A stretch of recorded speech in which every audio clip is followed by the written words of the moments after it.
Hi everybody, okay, so I'm back with another K-drama to see, have you already seen it? And if not, is this something that you would check out? Okay, so before we get into the video, you already know the drill. Like this video, follow me for more, and share this with someone that you know that is into K-dramas. Alright, let's get into it. Today's K-drama is called It's Okay to Not Be Okay. Alright, so the story revolves around a man named Moon Gang-tae, and he's essentially in charge of taking care of, I believe, his severely autistic older brother, Moon Sang-tae, I believe that's his name.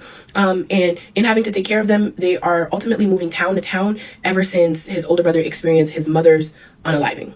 Also, the older brother now has a severe fear of butterflies from this. Okay, so while he's working at a hospital, Moon Gang-tae ends up meeting this, I would say, extremely selfish, self-centered, possibly antisocial, famous like children's book writer. I remembered her name. It's Ko Moon-young, and essentially, she kind of has, well, she develops like this fixation on him, and she kind of starts to obsess about like being with him and everything and then some. And then upon learning that he also experienced something extremely traumatic as well, that kind of like furthers her interest in him, because for her, the traumatic thing that happened was that her father was possibly unalived by a serial unaliver.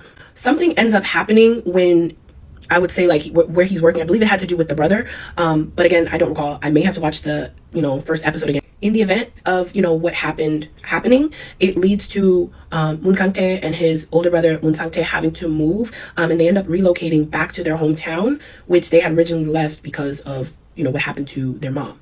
Now, while they move back to that town, Moon Gang-tae ends up working at a psychiatric hospital, and while he's there, our main female lead, she's frequenting her visits to that hospital, and things tend to happen where it kind of starts to trigger a series of events tying back to the fact that the serial unaliver that possibly unalived both of their parents is not gone and is actually still in the town looming around.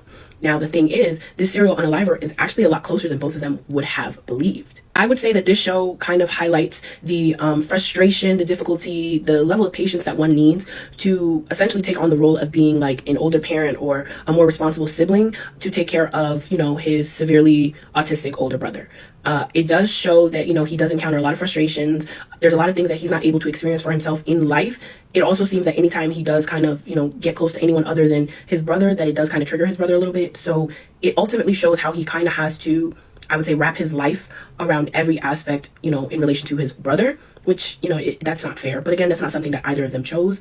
He just happens to be the only relative left for that brother to help with. I do believe that the older brother at some point gets hospitalized at this psychiatric hospital that his brother just started working at. Maybe not getting hospitalized, but he does have to be at that hospital more often, and it appears that that older brother has an interest in painting, so they do see his artistic ability and they do employ him to paint a mural for the hospital or to do a painting in general for the hospital. And so while he's there, a lot of things are essentially triggering him to react the way he reacted, that I can't really say too much without spoiling it, but to react the way that he was reacting that led to them having to move. Essentially, he's getting triggered all over again, PTSD from, when he had witnessed his mom being unalived. Now, it seems that the culprit that did this is close by, essentially terrorizing him, and it's really weird because no one knows who it was. Our main male lead, Moon Gang-tae and Ko Moon-young, ultimately kind of find themselves, well, she was already drawn to him, but he finds himself drawn to her too, and she's essentially teaching him that it is okay to want what you want.